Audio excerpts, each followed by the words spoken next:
Hi Water Signs, Cancer, Pisces, and Scorpio. Welcome po sa ating channel.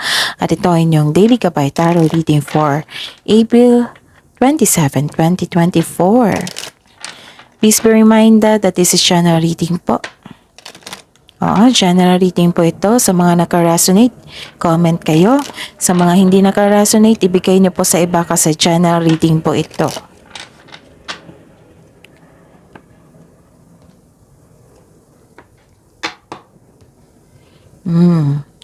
Tapos, ayun. Gamitin ang reading na ito bilang gabay lamang. Balik kayo dito bukas kasi daily tayong may bagong video.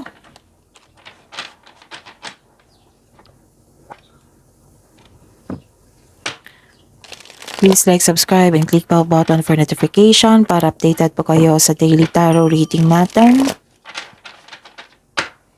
Para po sa gusto magpa-personal reading, i-click niyo po ang link dyan na nakapost sa baba ng description box dyan. I-click niyo po ang link and message me sa messenger for inquiry and for booking. Maraming salamat po.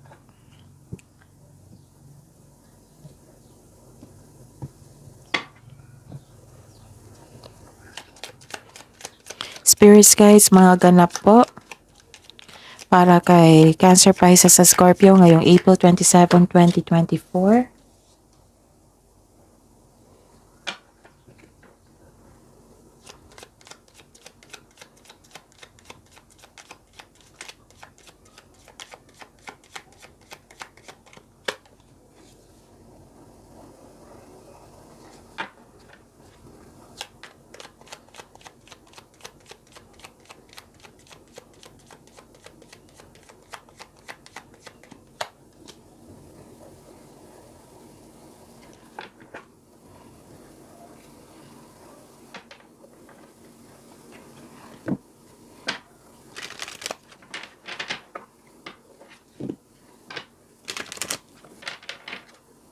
Spirits guys, mga mensahe po para kay Cancer, Pisces, sa Scorpio ngayong April 27, 2024.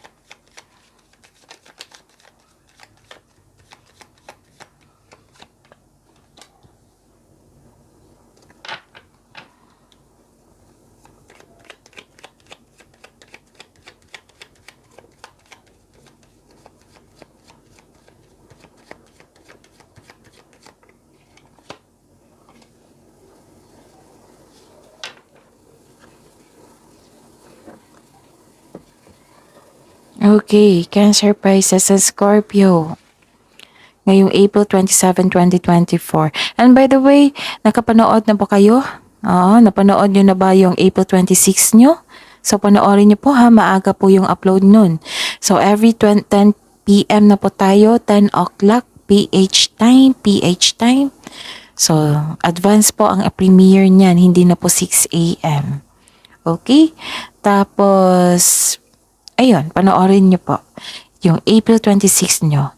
And sa ngayong araw na ito, April 27, 2024, may nakikita ko dito na nagkaroon ng long-term plans sa inyong goals sa buhay, sa inyong proyekto. May nakita ko dito na some of you nagkaroon ng career stability or some of you na gustong magkaroon ng career stability. Tapos may nakita ko dito na buo ang suporta ng mga tao sa inyo. Nagbigay din ito ng wisdom message sa inyo. May nakita ko dito elders, yung maraming experience na or elders na kausap mo ngayon. Tapos may nakita ko dito na may sagot na po sa mga katanungan niyo po. May solusyon, konklusyon na sa inyong problema. Okay? Tapos ang sabi dito na, ang mensahe po dito na enjoy the journey. Enjoy the journey and maraming umaasa sa inyo. You are beacon of others. Okay?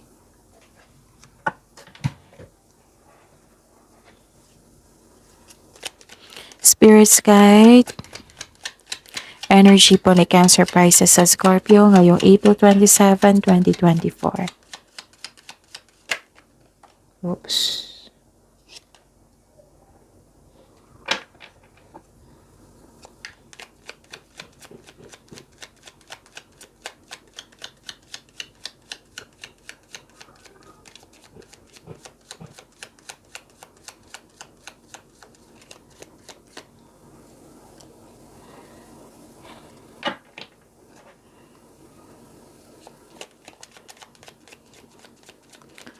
Spirits Guide, career and money po ni Cancer, Pisces, and Scorpio ngayong April 27, 2024.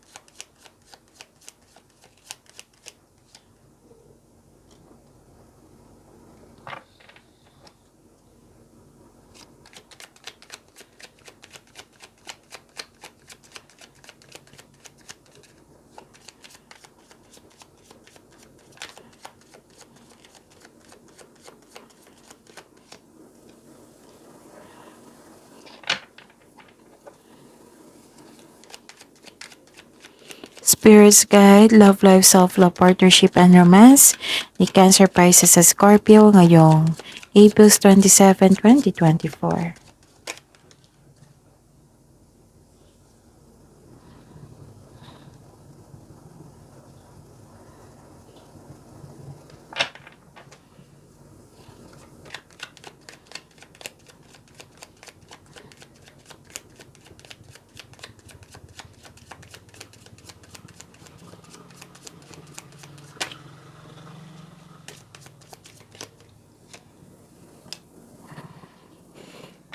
Okay, by the way, Cancer, Pisces, sa Scorpio, sa mga gustong kumuha ng another message, may April 16 to 30, 2024 tayo. Dalawang video po yan, career and money and love reading.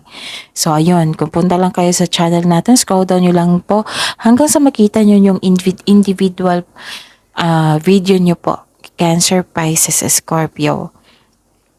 At may ongoing tayo, maaring available na ngayon ang video nyo sa Monthly Gabay Tarot reading nyo po ngayong Mayo 2024. And kung may naulit na mensahe dito, meaning to say some of you ini-ignore ito at pinupush kayo ng universe na kailangan bigyan ng attention at solusyon kasi may makukuha kayong lesson journey sa inyong journey. Tsaka maaring may instances kasi na kailangan bigyan nyo ng action para may matutunan kayo o patungo para maging nasa right path kayo kasi ito yung magtuturo sa iyo sa tamang daan or itong bigyan nyo ng solusyon or attention, magbibigay ito ng abundance sa inyo. Okay? Ano pa? So, ayun. Sa mga suki ko dito, sa mga kumukuha, nag-avail ng personal reading every month.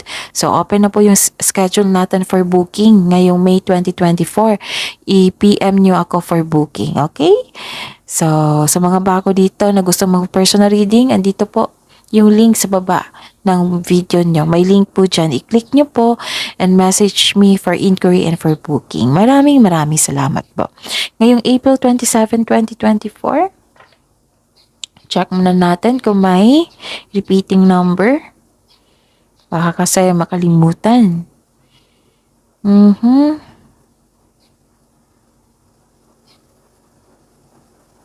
So, wala.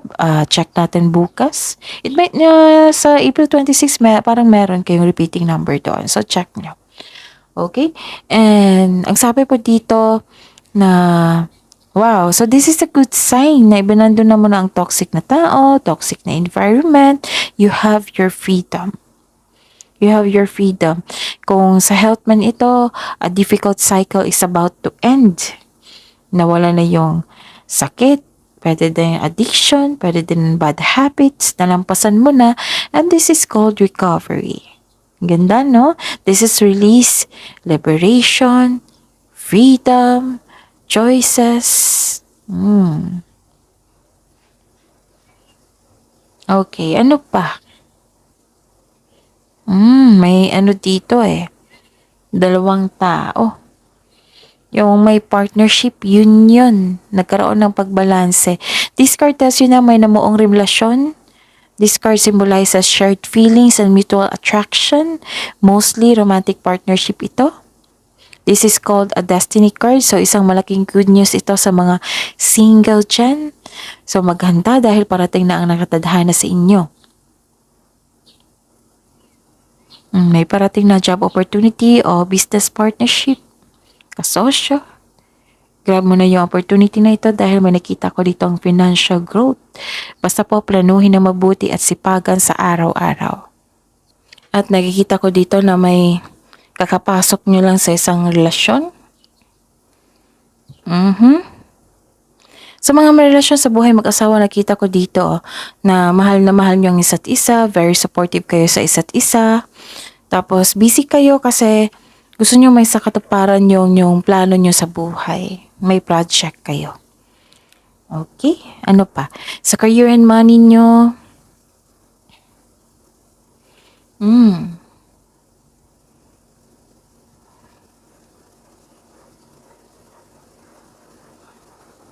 okay.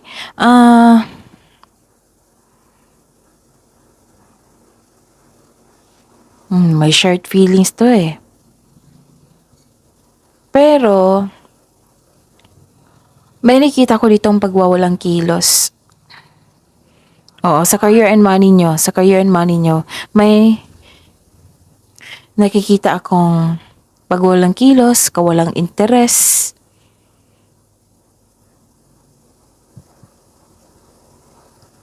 Na-stuck kayo in a bad mood, refusal to change.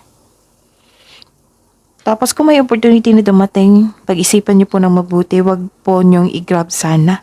Kasi may nakita ko dito na some of you, kinuha yung opportunity na hindi pinag-isipan, ganun. So, kailangan nyo pag-isipan ng mabuti ha, bago nyo i-grab yung opportunity na iyan. Kasi may nakita kong pagsisisi dito. Okay?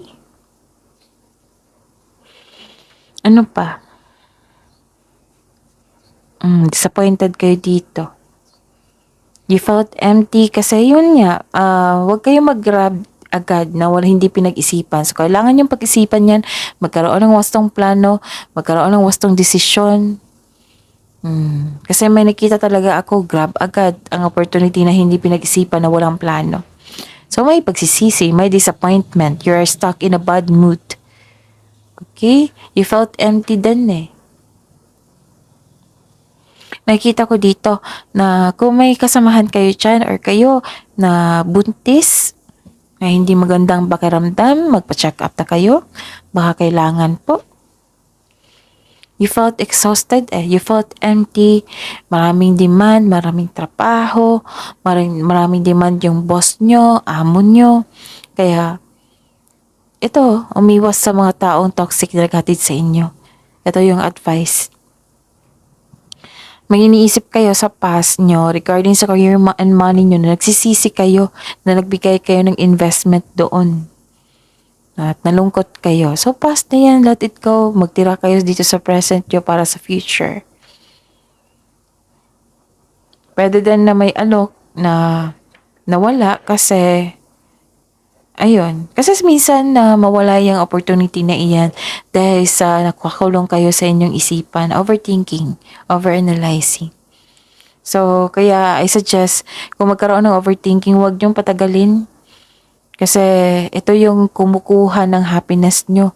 Ito yung dahilan na magkakaroon kayo ng yung mawala yung opportunity dahil sa nakakulong kayo sa inyong isipan, sa inyong bigat na nararamdaman. Pagsisisi to eh. May pagsisisi ako nakikita dito sa career and money nyo po. Cancer, Pisces, Scorpio.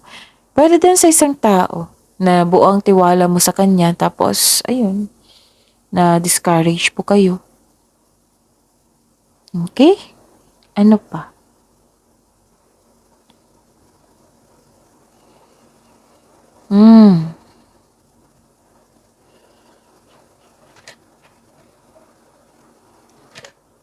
Actually, may repeating number. Nakita ko nga. Nakita ko. So, kunin ko muna yan. Okay. Kasi kanina pa ako nakatitig dito eh. Natawa ako ha. Kasi natawa ako sa sarili ko. Kasi may nagsabi sa akin, tingnan mo ng maigi. May repeating number nga. Kasi may nararamdaman ko, siguro sinabihan ako na tingnan ko na maigi kasi may hintay ng repeating number. Okay, so meron kayong repeating number, 88. So alam nyo yan ha, sa mga kasi sabi ko sa inyo noon na tandaan nyo. So, ang meaning ng 88, meaning abundance, prosperity, and success, maaring lumabas ito kahapon sa inyo.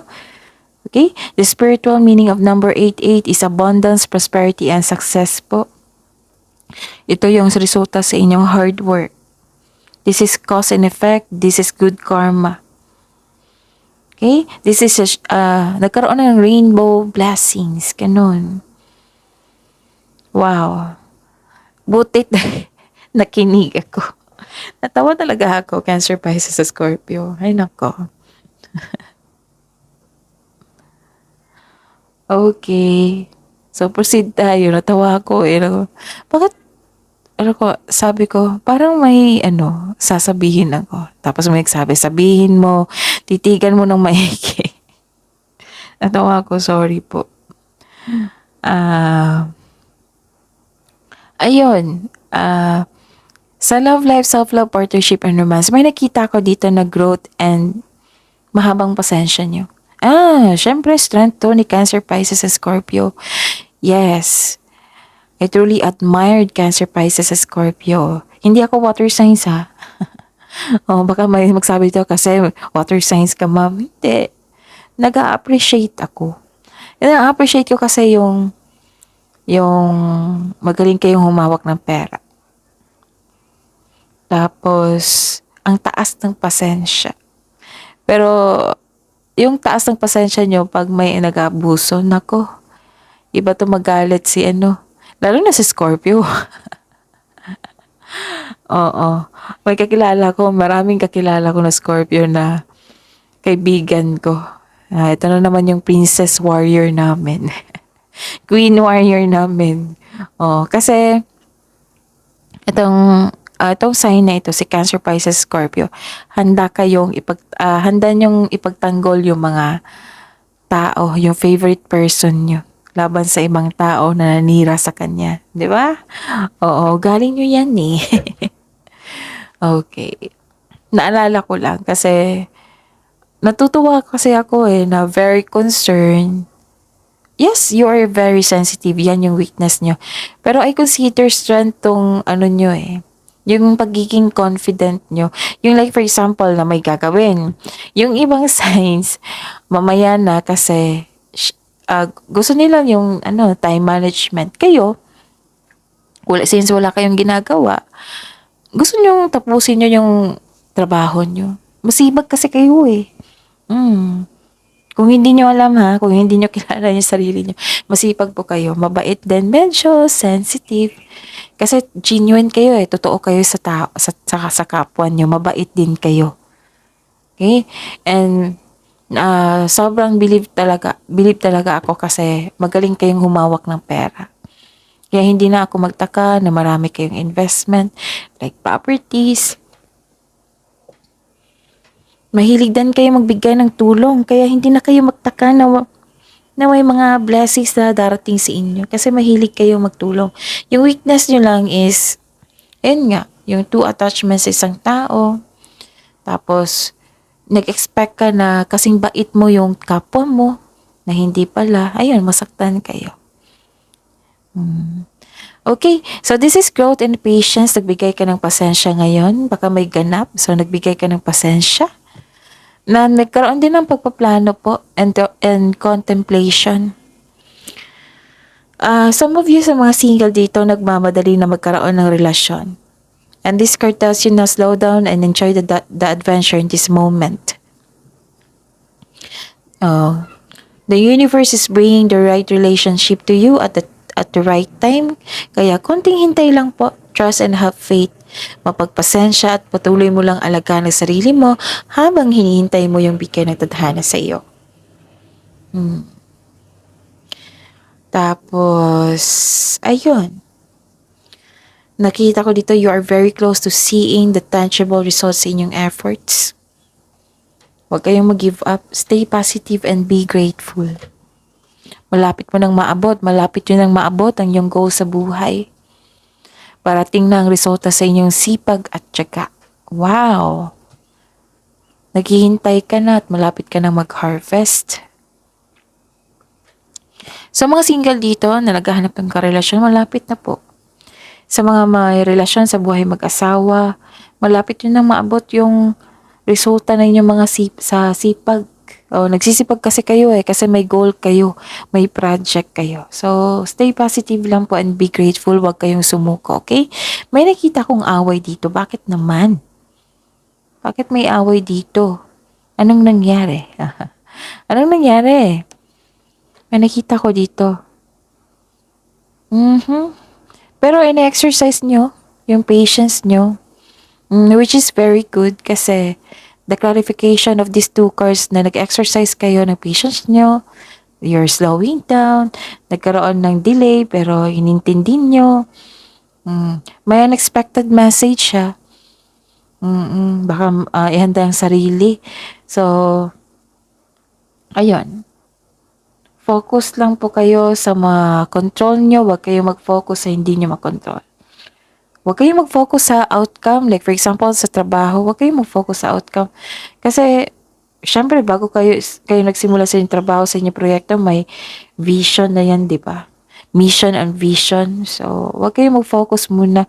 Tuloy-tuloy lang po yung process. This lack of movement is reminding you to enjoy the process without being so focused sa outcome. Okay? So, ano pa? Kasi may offer dito Pwede din marami kayong iniisip ngayon. And at the same time, busy kayo. Okay? Pero ang pinaka-importante, nagbigay kayo ng patience. So, this is your strength. Hindi lang sa pagiging magaling na leader, kundi nagbigay kayo ng pasensya. Ayun. Ano pa? I think yan lang. Enjoy the journey po. Go with the flow.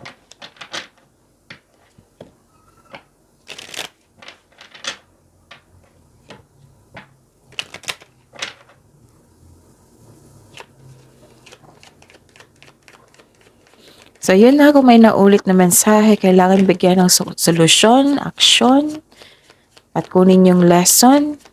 Kasi yan yung tinutulungan ka ng universe So, kailangan ng aksyon kasi para yan sa inyo. Paano kayo matutulungan yan kung hindi kayo nagbigyan ng aksyon, di ba? So, tulungan yung sarili nyo. Align your intention with your actions. Panoorin nyo yung April 26 nyo kasi maraming mensahe po doon.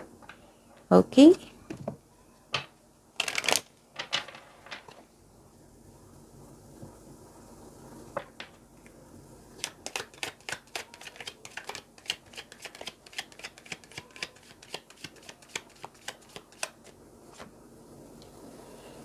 Some of you guilty dito. Lalo na sa mga may relasyon. Okay, don't let guilt get in the way of happiness.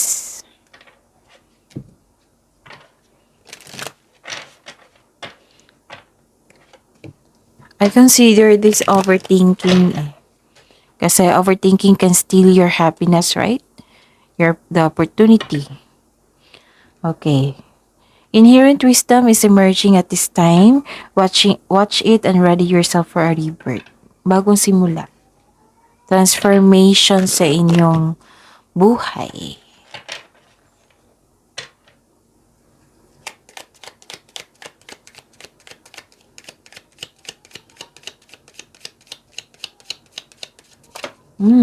Kunin ko to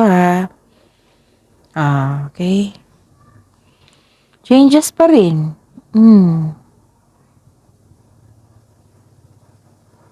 Changes pa rin ito.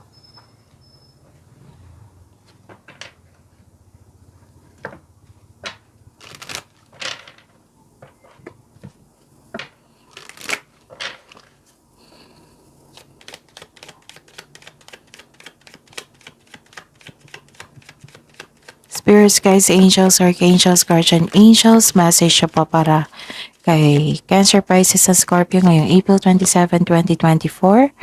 Message from Archangel Raphael: give your cares and worries to us angels and allow us to take your burdens. So call Archangel Raphael for angel therapy. So that is your reading, Cancer, Pisces, and Scorpio for today, April 27, 2024. Please like, subscribe, and click bell button for notification para updated po kayo sa daily tarot reading natin. Maraming salamat po.